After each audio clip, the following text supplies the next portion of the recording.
there's a good chance that the last Lincoln sedan you rode in dropped you off at the airport. Well, Lincoln has a new Continental, it's over my left shoulder, and it's aimed squarely at the heart of the mid-sized luxury market. Let's take a first look.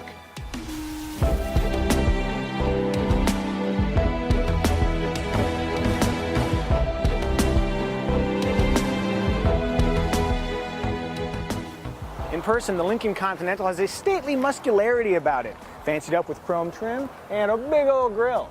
But perhaps the most interesting exterior elements are the door handles. They're built into this chrome strip right here. There's a little micro switch, push it, and it opens the door. There's also a super capacitor in case the battery dies that'll let you open and close the door 20 times. And there's a little hole right here that lets you unlock the door manually using a key. And if you're inside, look at this. There's a release so you don't get trapped. Though the interior is so nice, you might wanna.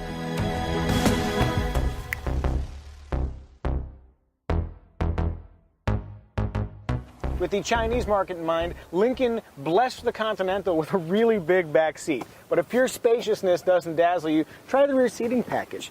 You've got cooled and heated seats and a massage function, and you can recline, or you can unrecline, I guess that'd be the word. And if you sit on the right side, you can adjust the front passenger seat as a show of power.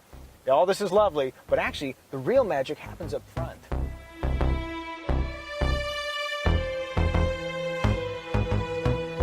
10-way power adjustable seats come standard, with the optional perfect position 30-way seats elevate seat comfort to Caligula levels of excess.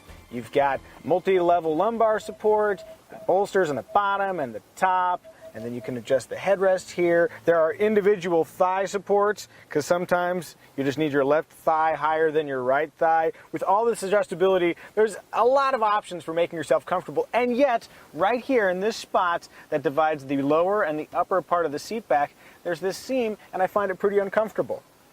I mean, yeah, it's kind of cool to be able to adjust those separately, but I would happily accept 28-way seats to avoid that seam. Slight pressure. I didn't buy a Lincoln for this.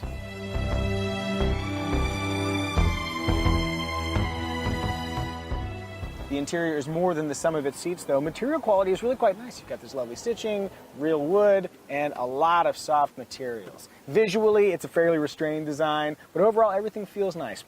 Very minor complaint, but this knee pad right here is actually too low for my knee to use. So if you have low knees, you're in luck. And I don't know if that's even a thing. Congratulations if you have low knees and you know it. If you have low knees and you know it, clap your hands.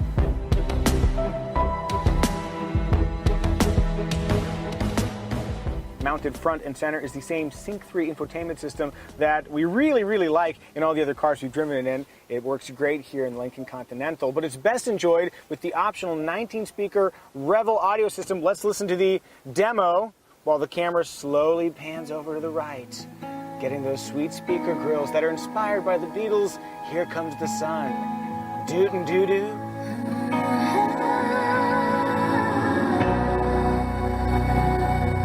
So much bass. Revel. One last thing before we actually drive the Lincoln Continental. Like the Continental, you know, the trunk is big, but this one has a very nice square shape. It's covered in surprisingly nice materials, and it has a power-activated trunk lid. Now let's actually drive the Continental.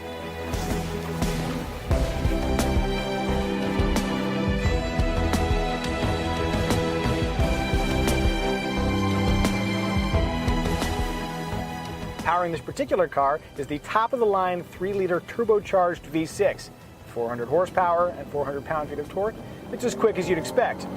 As you might also expect from a forced induction engine, there's a little bit of lag. If you stab the throttle, it takes a beat before the power comes in. But when it comes in, there's plenty.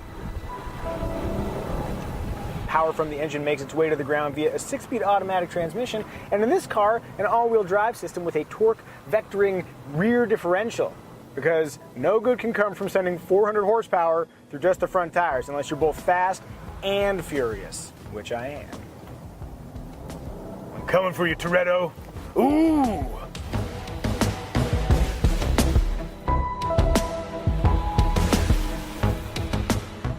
All-wheel drive is available in all Lincoln Continentals, but if you choose the base 3.7 liter or the optional 2.7 liter turbo engine, front-wheel drive comes standard. Talk to the folks from Lincoln and they will tell you about the Continental's effortless persona. True enough, with the adaptive suspension set to comfort, the ride is fairly plush. Add an acoustic side glass and active noise cancellation, and you have a ride that's as serene as you'd expect from a car named Continental. Hey.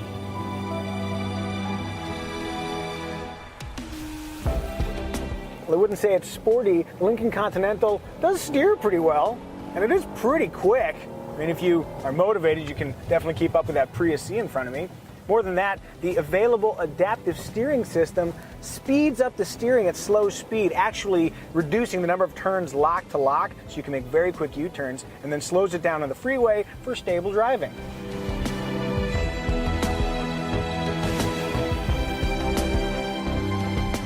In total, the Lincoln Continental is a comfortable, capable sedan. For drivers that aren't as capable as it is, technology intervenes. There's a 360 camera system, an automatic parking system, lane keep assist, and dynamic cruise control with stop and go functionality. It'll make up for your marginal driving abilities. The Continental's judging you. Not really, but I am.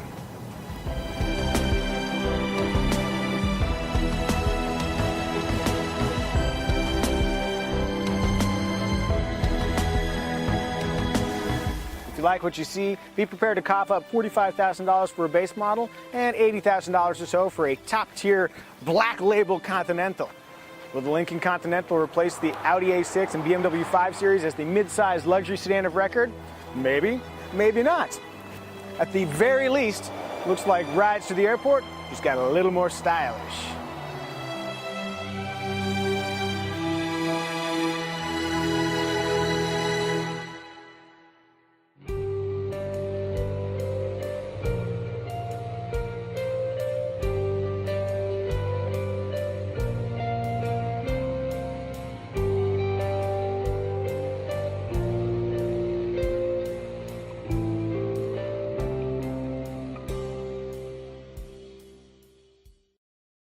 Micah, how do you live your life?